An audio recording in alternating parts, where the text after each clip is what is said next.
एक बार की बात है, एक खूबसूरत जवान कन्या जिसका नाम मेनका था, वह निर्वस्त्र होकर एक नदी में स्नान कर रही थी।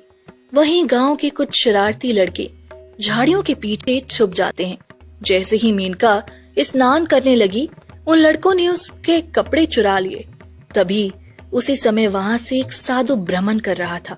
वह अपनी आंखें बंद किए प्रभु के नाम का जाप किए जा रहा था।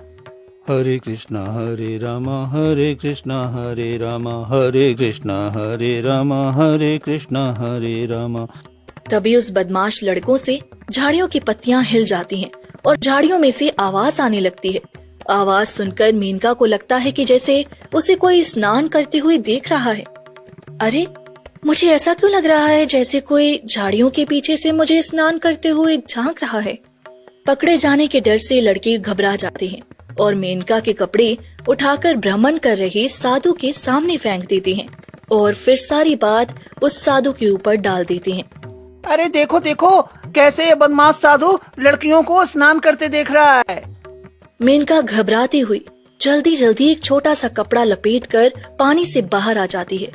अरे ओ दुष्ट, साधु के रूप में तुम तो एक राक्षस हो। इतनी नीच हरकत की तुमने, मुझे स्नान करते हुए देख रहे थे। नहीं पुत्री, मैंने कुछ नहीं किया, तुम मुझे गलत समझ रही हो। अगर तुमने कुछ नहीं किया है तो मेरे कपड़े तुम्हारे पास क्या कर रहे हैं? मैं नहीं जानता पुत्री, तुम्हारे वस्त्र यहाँ कैसे। बस इतना जानता हूँ कि तुम मेरी पुत्री राधा के समान हो और मैं ऐसा नीच काम नहीं कर सकता। तुमने नीच काम किया है और अगर आज तुम्हें इस बात की सजा नहीं मिली तो तुम साधु के बेस में समाज की दूसरी कन्याओं के लिए खतरा बन सकते हो। मैं तुम्हें श्राप देती हूँ, तुम साधु से एक बदसूरत भयंकर जानवर बन जाओ और इस जंगल में मुक्ति के लिए भटकते रहो। नहीं नहीं पुत्री, मुझे ऐसा श्राप मत दो। मेनका के श्राप से साधु एक भयंकर बदसूरत बंदर की तरह बन जाता है। ठीक हुआ तुम्हारे साथ, तुम जैसे अघोरी को ऐसा ही श्राप मिलना चाहिए था। कल तक जिस साधु बाबा को सारे गांव वाले मानते थे, आज बंदर बना साधु जब अपनी कुटिया की ओर लौटने लगता है तो सभी गांव वाले उससे घबरा जाते हैं। अरे मारो मारो इस बंदर को, ना जाने कहां से ये अजीब सा दिखने वाला जीव गांव में आ गया है। ये हमारे बच्चों को उठाकर ले जाएगा, मारो इसे। पत्थर मार मार के सारे गांव वाले साधु को जंगल की ओर भगा देते हैं। मत मारो इसे, क्या बिगाड़ा है इसने तुम्हारा? किसी जानवर पर इतना अत्याचार अच्छा नहीं है। राधा बिटिया, तुम नहीं जानती हो ये जीव कितने भयंकर हैं, कितने बड़े बड़े बाल और दांत हैं उसके। वह हमारे बच्चों को एक ही निवाले में निकल जाएगा। हरे कृष्ण हरे राम। हे प्रभु, अब तो मैं अपनी राधा बिटिया के पास कुटिया भी नहीं जा सकता। लोग मुझे जंगली जीव समझ रहे हैं। उन्हें लगता है कि मैं उनके बच्चों को खा जाऊंगा, लेकिन मैं अपने इस रूप से बिल्कुल भी दुखी नहीं हूं। शायद ये भी आप मेरी भक्ति की परीक्षा ले रहे हैं। अगर आपके प्रति मेरी भक्ति सच्ची है तो मैं इस परीक्षा को भी खुशी खुशी पार करूंगा। हे प्रभु, तेरी लीला परंपार है। हरे कृष्ण हरे कृष्ण हरे राम। सांझ के समय राधा बिटिया अपनी कुटिया के बाहर एक पेड़ के पास बैठकर साधु का इंतजार करती है।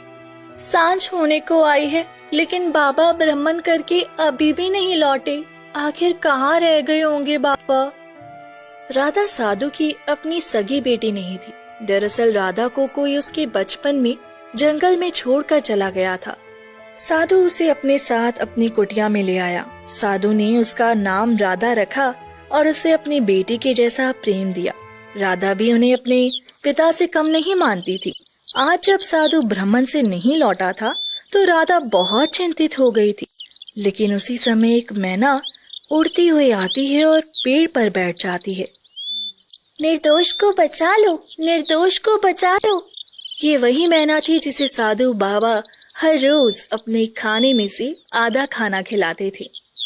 निर्दोष को बचा लो? मैना, तुम किस निर्दोष की बात कर रही हो? मैं निर्दोष बाबा की बात कर रही हूँ। क्या हुआ है मैना बाबा को? मुझे सच सच बताओ, बाबा आज घर भी नहीं लौटे हैं। बाबा निर्दोष है। मेनका ने बाबा को श्राप दिया है और बाबा एक वानर बन गए हैं। मैना राधा को नदी पर हुई सारी घटना बताती है।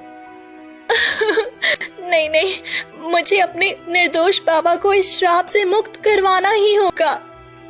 राधा मेनका के घर आती है और उसे साधु को श्राप से मुक्त करवाने के लिए कहती है। तुम उस नीच साधु के लिए मेरे आगे हाथ फैला रही हो? जानती भी हो उसने कितना नीच काम किया है। नहीं मेनका, तुम्हें जरूर कोई गलत फहमी हुई है। बाबा ऐसे नहीं है। वह महिलाओं का बहुत आदर और सम्मान करते हैं। मुझे बाबा पर खुद से ज्यादा भरोसा है। वे ऐसा कभी नहीं कर सकते। तुम बताओ, मैं इस गलत फहमी को कैसे दूर करूं? तुम्हारे सामने सच लाने के लिए मैं कुछ भी करने को तैयार हूँ।